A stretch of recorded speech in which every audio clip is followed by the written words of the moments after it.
Hi, I'm Georgina and you're listening to Unstill Life. Grab a drink, get comfy, maybe you're painting, maybe you're procrastinating.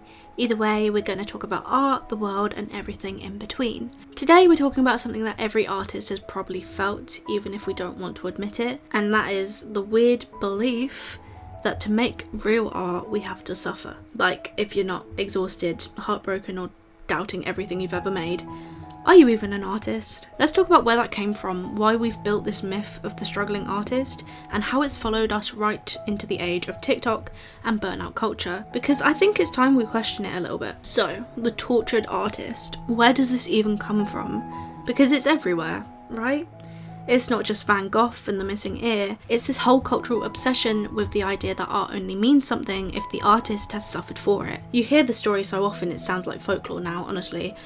Van Gogh, the ultimate tragic genius, he's starving, misunderstood, mentally unwell, sells one painting his entire life, dies broke, and now his work sells for hundreds of millions. It's like the suffering itself becomes part of the marketing, as if the pain was the price of beauty. But he wasn't the only one.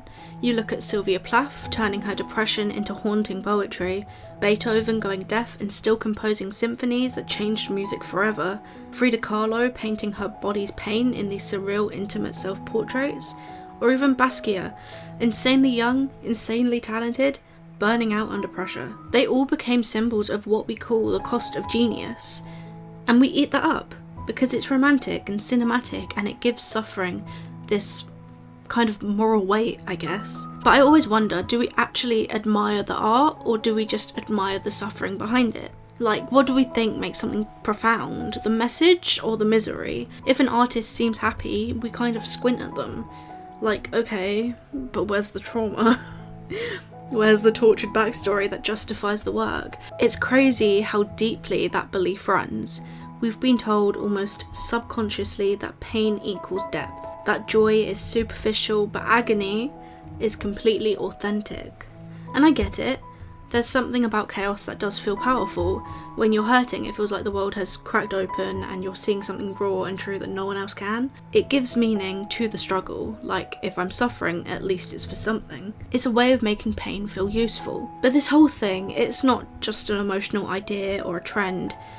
It's completely historical and completely cultural. Because if you look back, the whole myth of the tortured artist really took off during the Romantic movement, late 18th, early 19th century. Before that, art was mostly about skill and patronage. You painted what your sponsor wanted. It was craftsmanship, not catharsis. Then the Romantics came along, Byron, Shelley, Turner, Delacroix, and they flipped that script. They were like, no, art should come from the soul.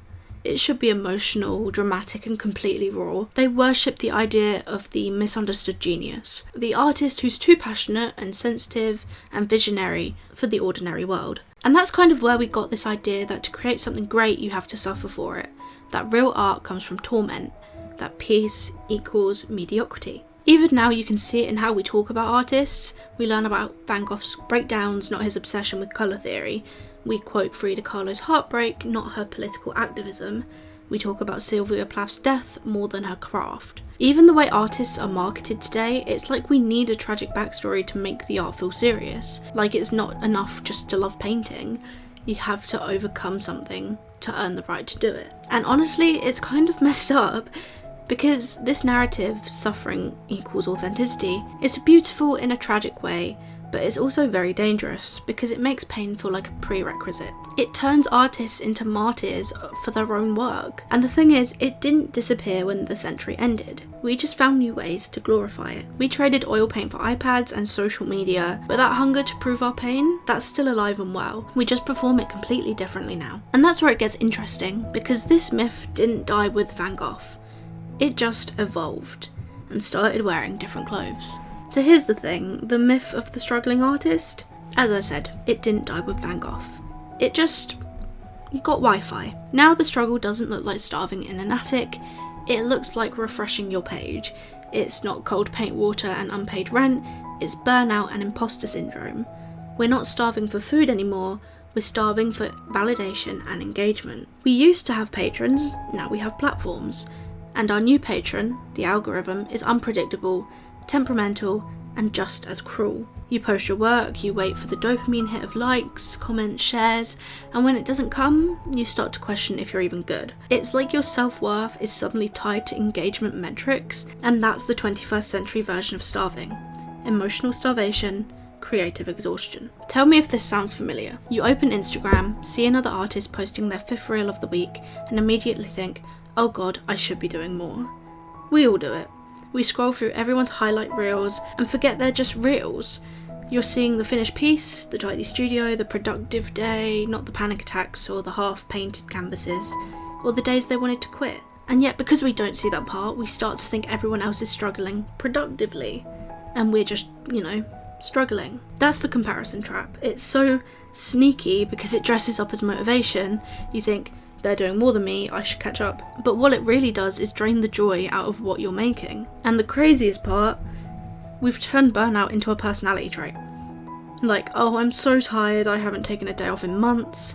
And everyone's like, same. We bond over the exhaustion instead of fulfillment. I call it the hustle aesthetic. The vibe, 3 AM time lapse of a painting with a caption that says, still grinding, or the endless studio vlogs where we pretend we're thriving while clearly running on caffeine and complete panic. It's kind of like the modern badge of honour. Before, artists proved their passion by suffering for their work. Now we prove it by showing how busy we are. If you're not constantly creating, posting, promoting, you start to become invisible. But here's the problem. When you spend more time performing creativity than actually living it, the art starts to lose something. It becomes content, and that's the scary bit, because the moment creativity turns into a checklist, you stop making art for yourself and start making art for the feed. And that, unfortunately, is when the burnout hits hard, because there's no finish line. You can't ever win at being visible, you just keep feeding the machine hoping it notices you back. But if we're honest, that's not art anymore, it's a form of survival in modern day. And what's funny is that it still looks noble from the outside. We see someone online constantly posting and we think, wow, they're so disciplined. But sometimes discipline is just anxiety. So I think this is the modern version of the myth. It's no longer the starving artist, it's the burnt out artist. The algorithm worshipping artist. The if I rest I fall behind artist. And listen, I'm not saying social media is all bad. It's incredible that we can share our work, find communities, reach people across the world. But it's also made the noise around art louder than ever. So loud that it's hard to hear your own instincts sometimes. When everything is notifications and deadlines and metrics, chaos starts to feel normal, and we begin to confuse chaos with creativity. We start to believe that exhaustion equals effort, and if we're not stressed, we're not doing enough. But honestly, when was the last time you made something you loved when you were completely burnt out? Probably never. Our best ideas don't come from panic, they come from peace. They show up in quiet moments, whether you're walking, reading, staring at your ceiling, but those moments don't feel productive, so we skip them. Maybe that's the real struggle right now, learning to give ourselves permission to slow down without feeling like we're failing. I think it's time we retire the hustle aesthetic, to stop treating burnout like a personality and start seeing rest as part of the process. Because what if the best art doesn't come from chaos, but from the calm that comes after it? So the question I keep coming back to, if the chaos isn't where our best work comes from, then what is? What if peace, actual peace, could be just as creative and powerful and just as aesthetic as struggle ever was? I know it sounds kind of radical, right? Because we've been conditioned to believe that peace equals stagnation, that if we're calm, we're not pushing ourselves enough. But what if that isn't true? What if peace doesn't make your art shallow, it makes it clearer? Think about it, when you're burnt out, when you're anxious, and you're rushing to post something, your mind is in survival mode, you're creating from pressure, not presence. But when you slow down, when you let yourself breathe, and create art because you want to, not because you have to, something completely shifts. It is like the noise fades, and you can finally hear your own thoughts and instincts again. There are so many artists who've proven that peace can be just as generative as pain. Henri Matisse, for example, when he was older and too sick to paint, he started painting with scissors, literally cutting shapes from paper, making these joyful, playful compositions that celebrated colour and life. Those pieces are full of lightness and they're some of the most iconic works of his career. Or look at Kusama. Her infinity rooms are built from trauma, yeah, but they're also about healing, connection, and infinity. They remind people that beauty can grow from repetition, from stillness and surrender. Even Georgia O'Keeffe, she left New York, moved out to the desert and found creative freedom in solitude. She said she could finally hear herself think. Her work from that period, all those vast skies, open flowers, bones against the horizon, it's not tortured, it is meditative. It's proof that stillness can produce just as much depth as chaos. And I think we need to normalise that, to stop acting like tortured is the only way to be taken seriously. Because art made from joy or curiosity or balance even, it's still powerful. We've been taught to glorify that tragedy. And I think that's where the shift starts, by asking different questions. Not, am I suffering enough to make this meaningful? But, am I being honest enough to make this human? Honesty doesn't have to hurt. Sometimes honesty can look like softness and peace, like knowing when to stop. And maybe the most revolutionary thing an artist can do right now, in a world that runs on burnout and spectacle, is to slow down, to choose balance over chaos, and to make something beautiful without apologising for feeling okay. And I completely think that that isn't laziness. It is rebellion. Rest is radical, joy is political, stillness is subversive when the world keeps shouting more and faster and louder. So if you're listening to this and you've been feeling guilty for not doing enough, or worried that taking a break makes you less serious about your work, please hear this. You are still an artist when you rest. You are still an artist when you take a walk instead of posting. You are still an artist when you just exist, even if it's quietly. Art doesn't disappear when you just randomly stop producing. It will wait for you. You can be grounded and growing at the exact same time. So yeah, maybe we don't need to suffer for our art anymore.